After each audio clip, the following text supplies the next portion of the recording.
और भगवान के दास होकर के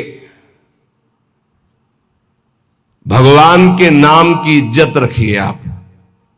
ये तिलक, ये कंठी, ये छाप धारण करके हरिदास कहा करके भगवान की अवहेलना मत कीजिए।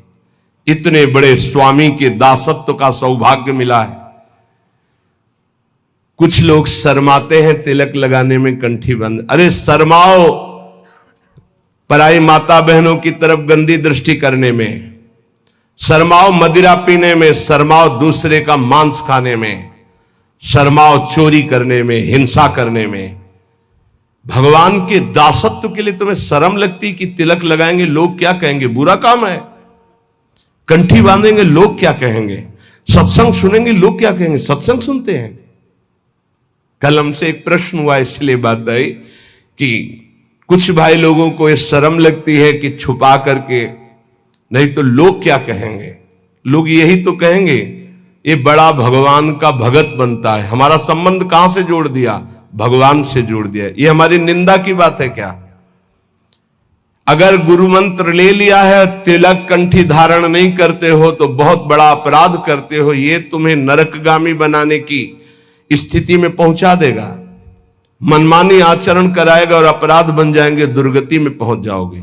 ये दासत्व है जो हम कह रहे हैं, उसको प्रार्थना को मान लीजिए।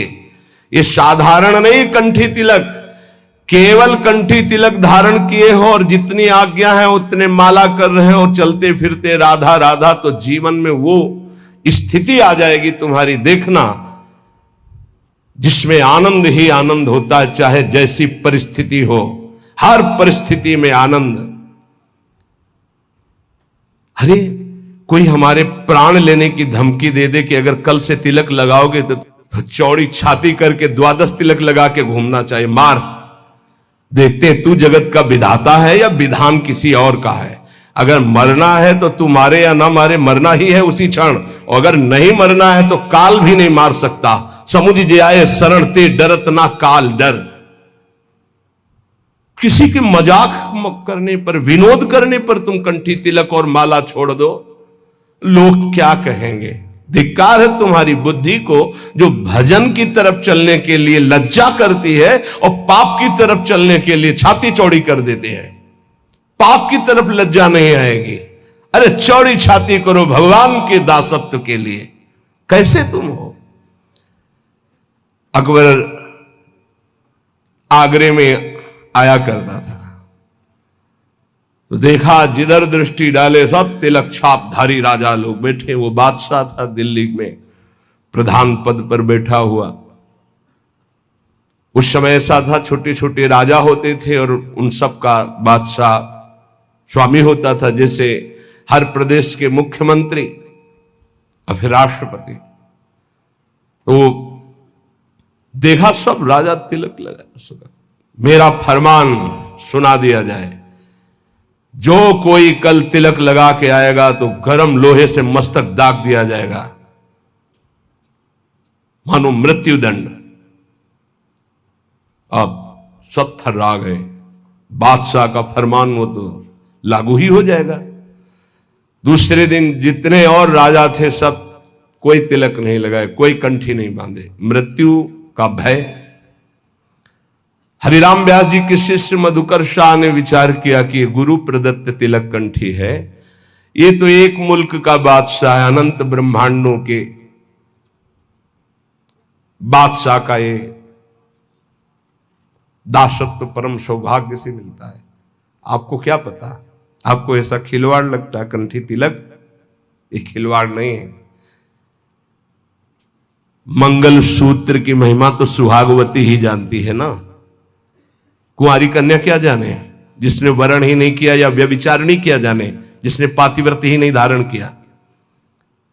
ऐसे ही कुमार्गगामी क्या जाने सत्य मार्ग के इस कंठी तिलक का प्रभाव। तो क्या जरूरत है इसकी, अंदर अंदर भजन करो। ऐसे ऐसे भी पढ़े कहने वाले आते हैं, क्या जरूरत है मांग भरने की, क्या जरूरत है सुहाग भरने की। ये वो बातें करते हैं जिनके धर्म नहीं है हृदय में। उन्होंने सोचा गुरु प्रदत्त तिलक कंठी और ये कह रहा है नहीं बांध के आना, तो मृत्यु स्वीकार, आज सभा में मरूंगा लेकिन कंठी तिलक नहीं उतार सकता। पहले तो अंगरखा पहन के जाते थे, तलवार लगी हुई, आज सब उतार दिया, केवल नीचे की धोती, द्वादश तिलक, तलवार खोस कर गए। सभा में वैसे तो जाके बंदगी की जाती थी, बिल्कुल बंदगी नहीं की, सीधे खड़े हैं। अकबर ने कहा कि तुमने फरमान नहीं सुना मधुकरसा? खींच ली तलवार और कहा आपका फरमान एक मुल्क के बादशाह का है, मेरे गुरु का फरमान अनंत मुल्कों के बादशाह का, यह दासत्व है। देखते हैं कौन आकर तिलक मिटा देता है। जैसे मानो भगवान नरसिंह का आवेश हो गया हो, सभा थर्रा गई। तत्काल अकबर ने कहा नहीं नहीं, बस मैं ये देखना चाहता था सच्चा तिलकधारी कौन, जय हो तुम्हारी मधुकरसा। तत्काल बदल गया, जिस समय भगवद आवेश में उनका देखते हैं कौन। उन्होंने कहा कि आदेश करो। मधुकरसा ने कहा आदेश नहीं, प्रार्थना है, निवेदन है, हमारे ब्रजमंडल में कभी भी कोई शिकार न खेले और इस ब्रजमंडल के अंतर्गत किसी के ऊपर कंठी तिलक पर कोई भी आपका फरमान न जारी हो। बोले स्वीकृत है। निष्ठा में सब कुछ होता है। बोले ऑफिस जाना है, कंठी तिलक बांध कर जाएंगे, वो ऑफिस में नौकरी में निकाल दिए जाएंगे। वाह,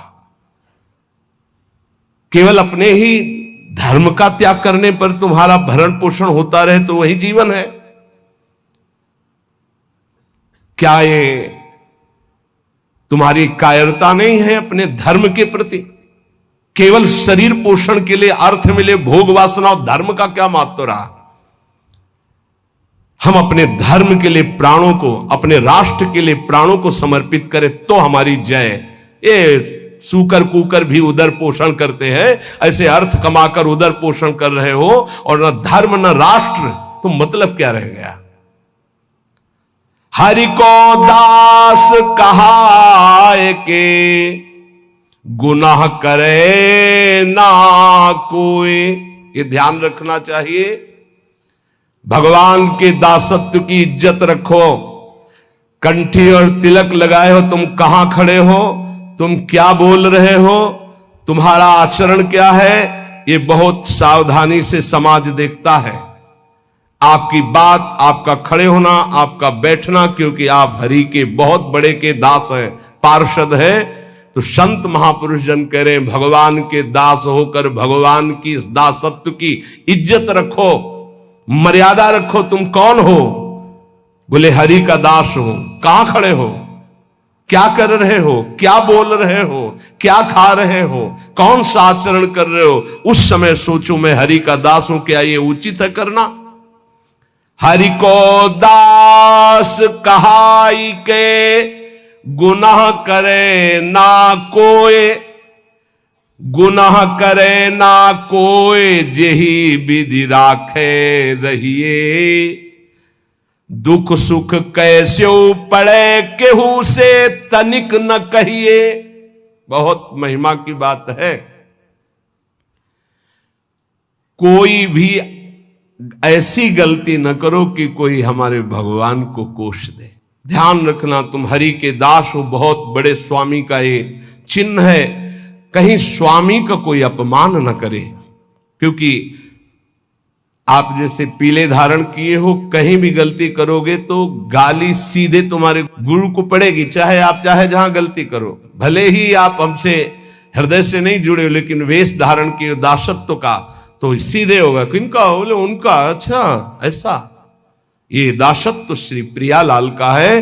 कह रहे गुनाह करे ना कोई, और पलटू ऐसे दास को भरम करे संसार।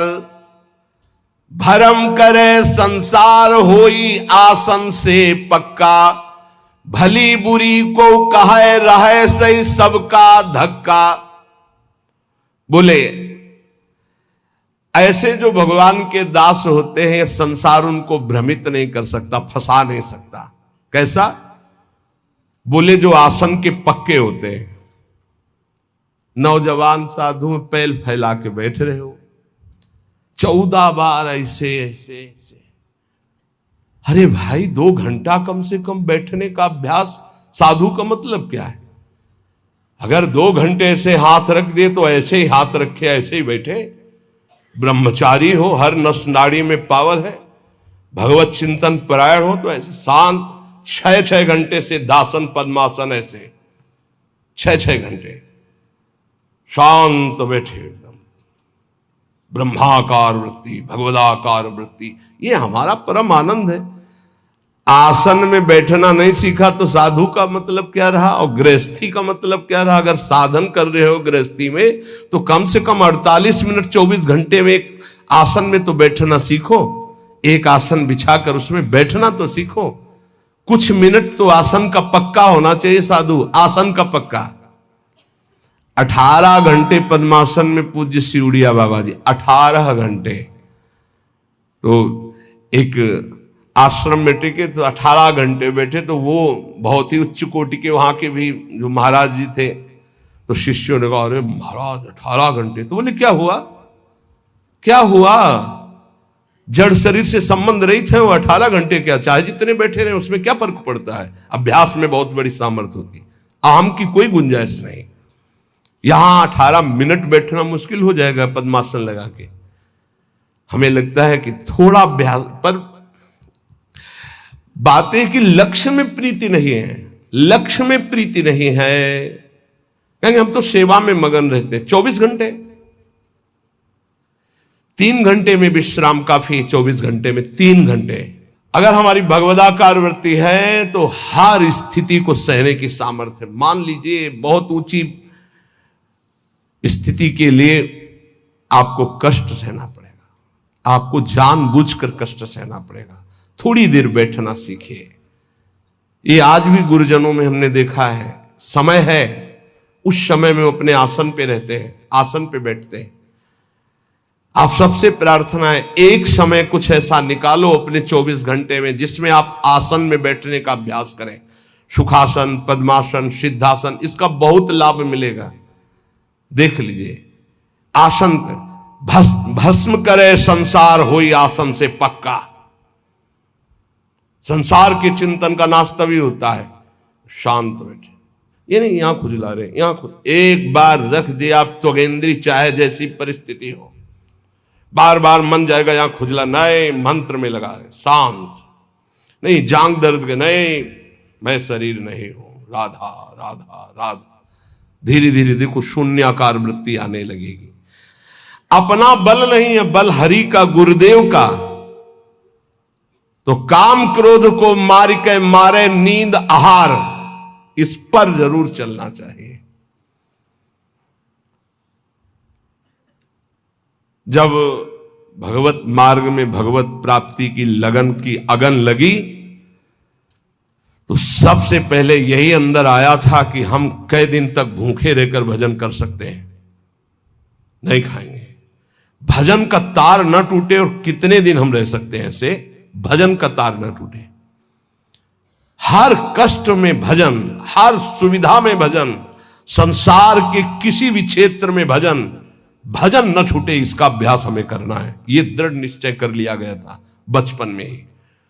बीच बाजार में, एकांत में, गंगा के किनारे, शहर में, कहीं भी रहो, भजन तुम्हारा नहीं छूटना चाहिए। भूख से, प्यास से या छके होकर के, सब सुविधाओं में या असुविधाओं में भजन नहीं छूटना चाहिए।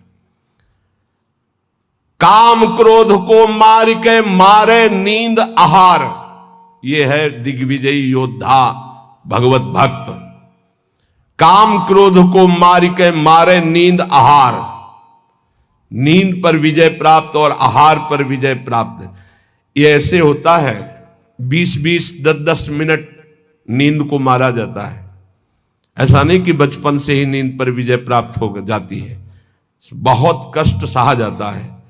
रात्रि में जहां गुरु आश्रम में थे 9 बजे सो जाते थे, 4 बजे उठने का नियम था वहां प्राय सब। गुरुदेव ने 2 बजे का नियम बनाया था, गुरुदेव 2 बजे उठते थे और सबके लिए छूट थी। 2 बजे उठते थे, 2 बजे उठा देते थे। प्रातः 2 बजे उठना और रात्रि के 9 बजे शयन करना, ऐसा नियमावली बनाई थी गुरुदेव भगवान ने। धीरे धीरे 9 से 9:10, 9:20, धीरे धीरे 10 तक पहुंचे। ऐसी लगन जब बढ़ती है 3 घंटे विश्राम,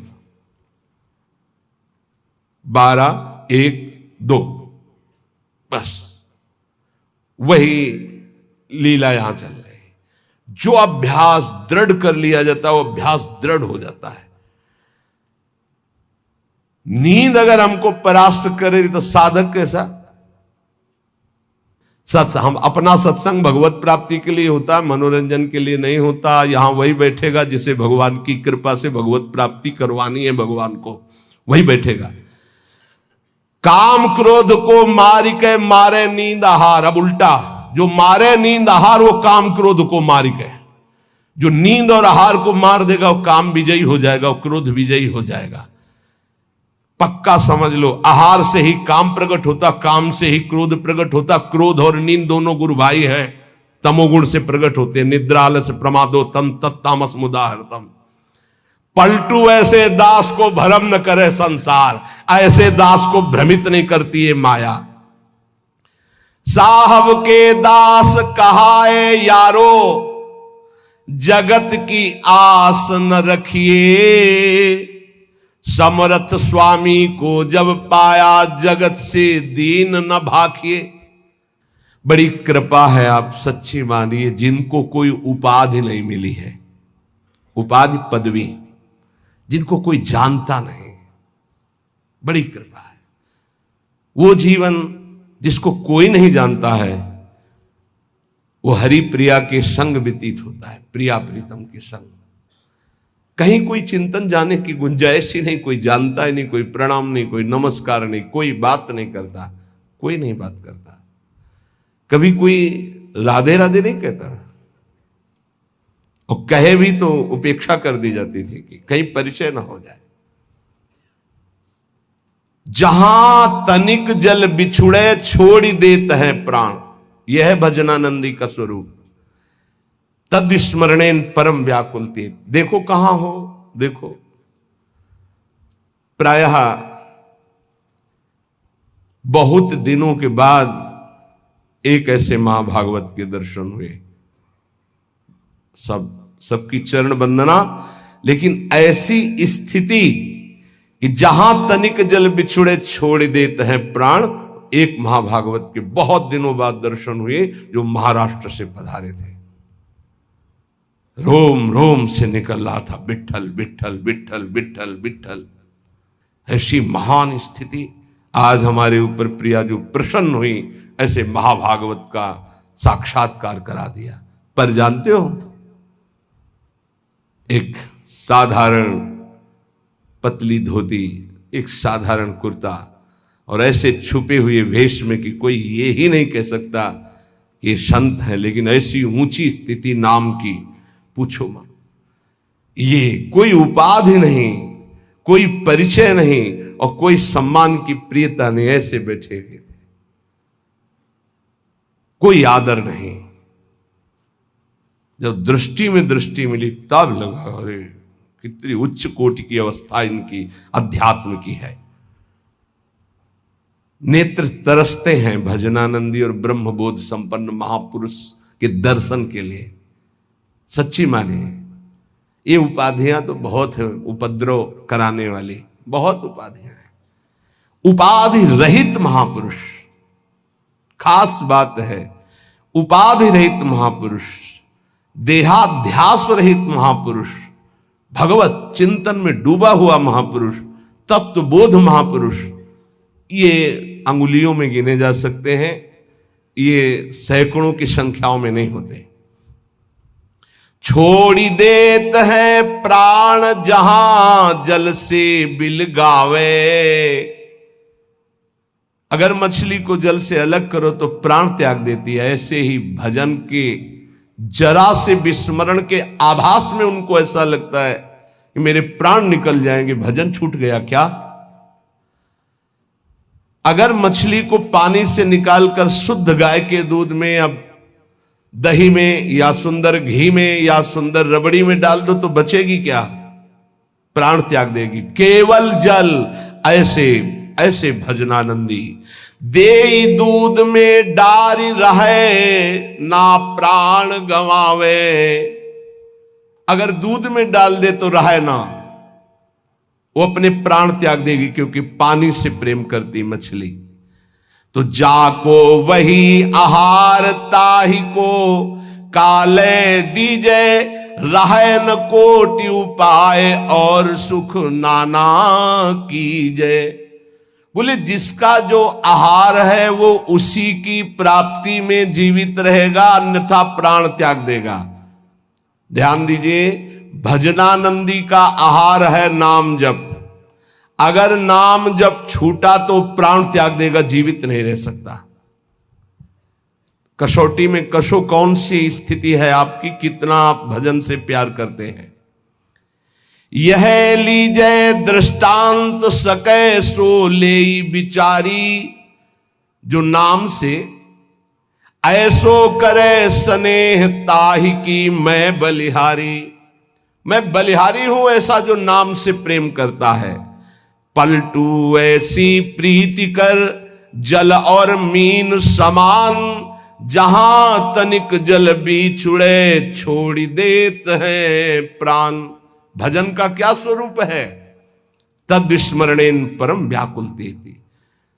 श्री पलटू स्वामी जी कहते हैं, बहुत बड़े भजनानंदी महापुरुष, जिनके रोम रोम से सीताराम सीताराम निकलता था। कह रहे ऐसी प्रीति करो नाम से, जैसे जल से मछली प्रीति करती, दूर होने पर प्राण त्याग देती।